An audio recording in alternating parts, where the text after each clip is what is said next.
Alright guys, welcome back to F1 News. It's finally race week once again and the pressure is massively mounting on Sergio Perez to finally deliver a good drive to prove that he does deserve that seat for next season. What his sponsors really don't need right now, given they're potentially looking for the exit door, is another PR nightmare coming out of the Red Bull camp, and that may well be what Perez's father Antonio has delivered today, with some rather abhorrent comments with regard to Ralf Schumacher. A question went with the community, but what Antonio Perez says about him is nonetheless outrageous, and this is causing mass controversy today already and not putting Perez in a good position at all when it comes to potentially maintaining that drive for next season. Lots to dive into today. Very much interested to your thoughts in the comments. Hit the like button if you enjoy. Subscribe if you're new as always. We have 3 more races to go for this season. Qatar has a sprint. Las Vegas doesn't. Abu Dhabi doesn't. 3 more rounds to determine the Constructors' Champions. McLaren are leading the way by 36 points right now over Ferrari. Red Bull are seemingly pretty much out of the equation now, really. With, look, they're still in it technically,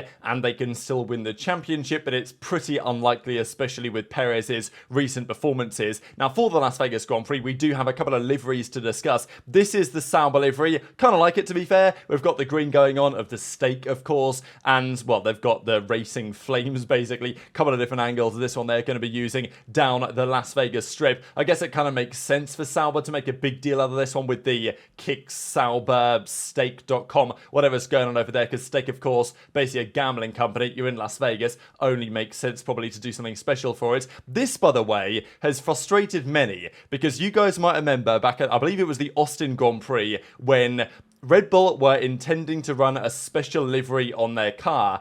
And this was, it turns out, the livery. I think they did a show run in Galway, and they used the livery, which was going to be, obviously this isn't the RB20, but it was going to be put on the RB20, and this was what they were going to be running, apparently, which is very frustrating, isn't it? Because you guys remember, for the I think it was the Austin Grand Prix, they said, oh, we're not going to be running this livery because of weight considerations, basically. They were concerned because at that time, their championships were definitely under threat, and to be honest, I think at that point, the Constructors was nigh on already lost given Perez's performance with respect to Max and the performance of the car, but they decided not to run this special livery, which, you know, reminds me of some of the classic Red Bulls from back in the day with this shade of blue. I thought was actually a really nice design, and they didn't run this because they had weight considerations to consider because they needed to maximize results. And fair enough, obviously.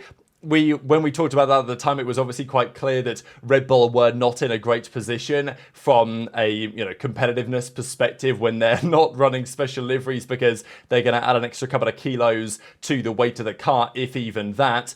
And at the end of the day, it's not like not running this livery has really affected anything. Max is going to win the drivers. Red Bull aren't going to win the constructors. So, you know, it's more than likely that's going to happen, and not running this livery made no difference at all, which was kind of a shame in the grand scheme of things. Another big update of the day as well is the following. So, the Canadian Grand Prix has caused some controversy in recent years because of where it is placed on the calendar out there in Montreal. Now, I believe for some sort of Canadian holiday reasoning with timings around certain events in Canada, they've always wanted it to be ran in, I think, early June, basically.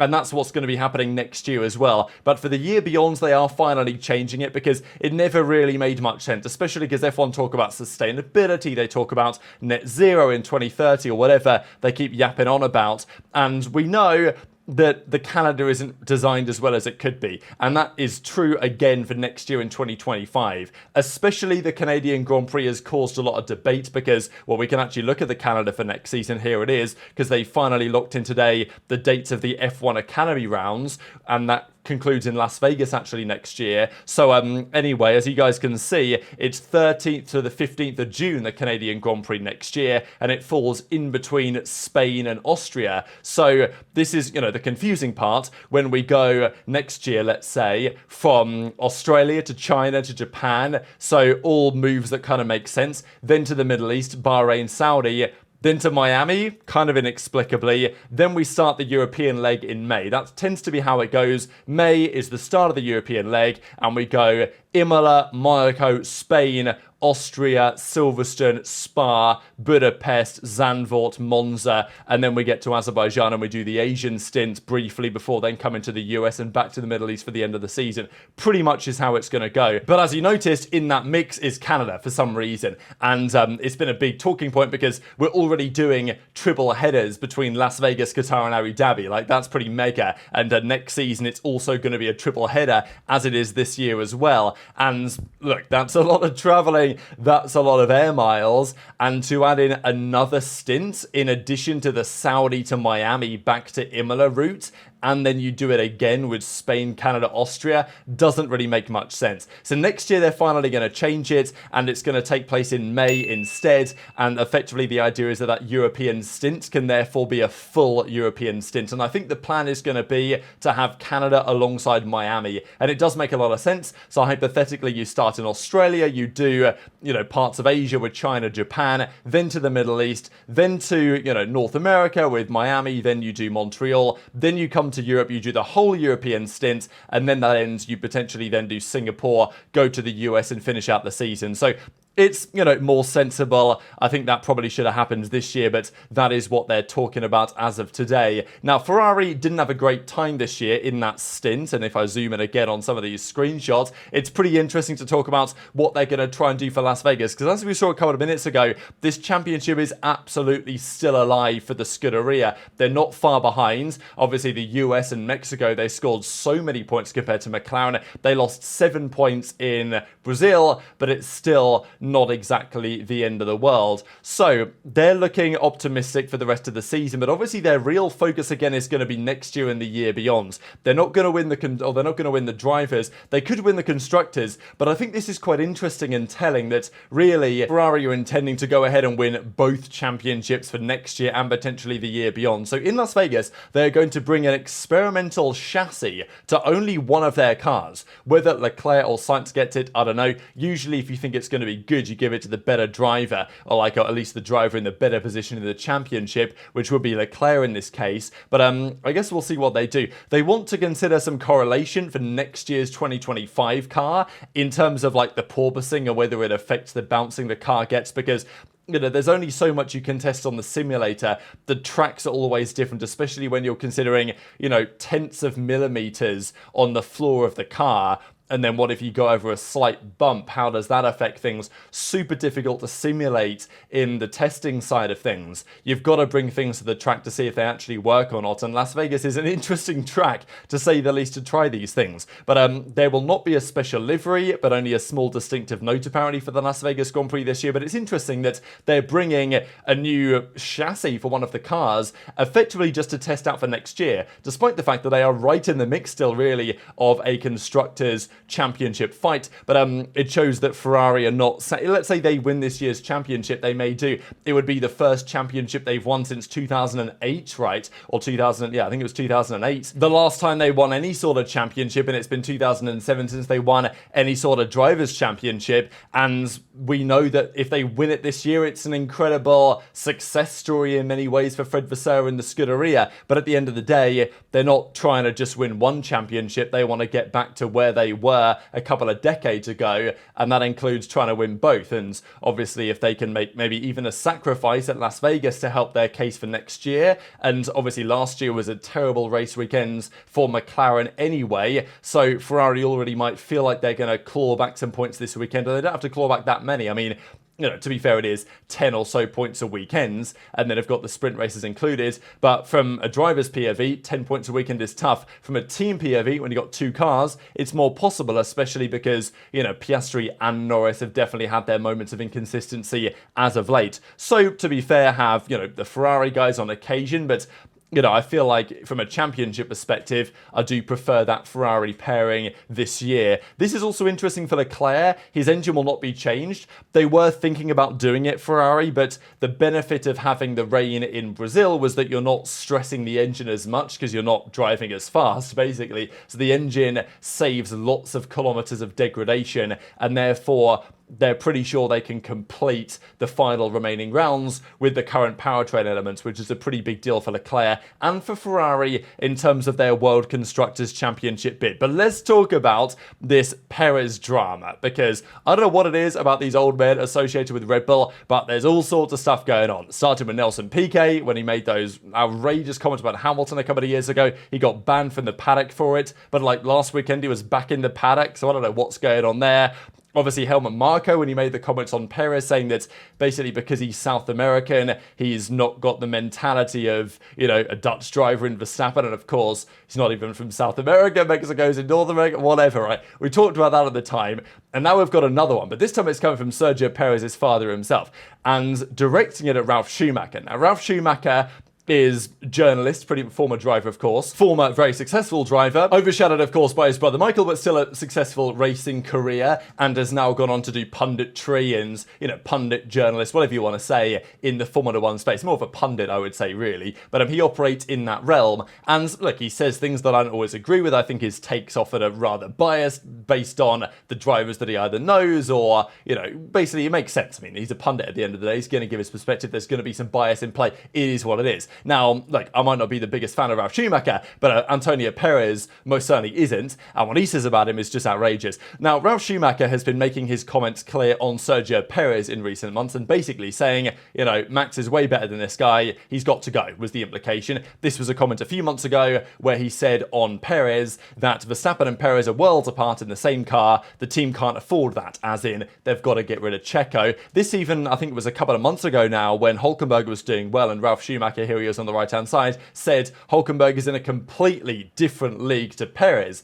Now, you know, I'm not sure I fully agree. I think Hülkenberg is a better driver than Perez, to be honest. I wouldn't say they're worlds apart, but still, interesting comment that he made at the time. So fast forward to today, and Sergio Perez is of course under massive pressure in the current F1 environment to maintain his drive for next season. Sponsors are considering pulling out of their relationships with Red Bull. They might maintain their relationship with Perez, but we know that sponsor money is relevant to Perez maintaining that drive. That's, maybe Red Bull haven't said it explicitly, but it's basically a known thing, and it's one of the reasons why Franco Colapinto is such a promising replacement, is because being from Argentina, he also has mega support in that general region, and therefore there's lots of talk from Red Bull that, okay, maybe if they made that move, they could maintain lots of, you know, that sponsorship money rolling in. So if there's a time that some of those sponsors, if they're supporting Perez, really don't want too much drama, now would potentially be the time. But Antonio Perez has other ideas, and look, none of these comments look good at all on Antonio or help Sergio at all in his current predicament. And look, as I say, it's just another one of the, I mean, it's just so outrageous, right? So I'll share the clip. Of course, it's in Spanish. This is the translation. I read through a lot of the comments on this and got it translated elsewhere just to see that this seems to be what he says. I don't think there's really any mistranslation going on here, and well, let me just share the clip. Pedir una disculpa, cuando menos, ¿sí me entiendes? O sea, hay un piloto que fue piloto de Fórmula 1, hoy periodista, primero declara que Checo estaba ya fuera de Red Bull, y al siguiente semana sale del closet, no sé si estaba enamorado de Checo, ¿sí me entiendes? Entonces, pues, hay muchas cosas raras que ya no sabes si es periodista, si es mujer o es caballero, pero por su palabra quedó en duda, no por lo de Checo Pérez, sino por el tema de su esposa, lo que comentó, ¿no? Oye, padrino. So Ralf Schumacher might not be your favourite pundit or whatever, but I don't know what his sexuality has to do with any of this. And look, it's maybe one of these comments which unfortunately isn't especially surprising, but it really just paints things in a very bad light. I think also from the Formula One perspective, it's just not a great moment, is it? Because you've got drivers like Max Verstappen and Charles Leclerc who are swearing in press conferences, and apparently this is the biggest, worst thing ever that the FIA and Formula One have to deal with and crack down. I can't believe the drivers are swearing in press conferences and this type of stuff. And then you've got, you know, people making outrageous comments like this, and apparently it's fine. Like, I don't know if F1 are going to have to come up with a statement here. I mean, remember, like, these comments are, in many respects, aren't that dissimilar to what Nelson Piquet had to say about Lewis Hamilton a couple of years ago, and he got banned from the paddock for it. So, you know, it's one of these just treacherous moments here, especially just to say this on ESPN. It's so outrageous, right? And I'm sure Antonio didn't feel like it was outrageous, but yeah, I think we probably know a little bit better than that. So the situation gets kind of questionable now when it comes to whether this has any impact on Sergio Perez's future. Of course, Antonio also said other things and said, I'm not like Mr. Stroll, Lawrence Stroll. I don't have the money to buy a Formula One team for my son. Checo is there because of him, kind of like implying that Stroll's only there because his dad owns the team, which is fair enough. But, Perez, the implication is he's there because he's a great driver. And, he's a okay driver, right?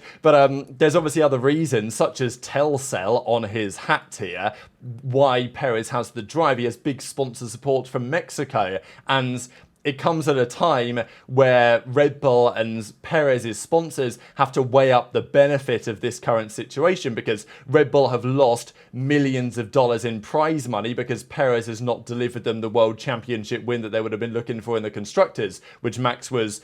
Max is going to win the drivers probably by a decent margin. If Perez was significantly better than he was this season, they'd have won that as well. So there's a balance to be struck there. Red Bull, it seems, are not so willing to move forward with this. And at a time where Perez needs all the support he can get from all the various angles, this is not the PR situation that he would have liked to see this morning. So very much into your thoughts in the comment section below. Is it going to make a massive difference in the grand scheme of things? This is the championship. Verstappen's here in P1 393. Perez is here at 151. Like, it's ugly, substantially behind both of the Mercedes boys. And in recent weeks, it seemed increasingly likely that Red Bull are going to pull the trigger and they're going to say, yep, you know what? Colapinto, Lawson, Tsunoda, whatever, they are going to be our future drivers in that kind of environment. And if there's any time where Perez needs a great performance in a Grand Prix, because even Brazil, despite the fact that a car finally was, maybe the best or right up there, Perez still didn't deliver a good result. And then you've got this whole drama, which is not helping his case at all. So he's going to need something pretty spectacular, I'd say, in Las Vegas to turn this whole thing around.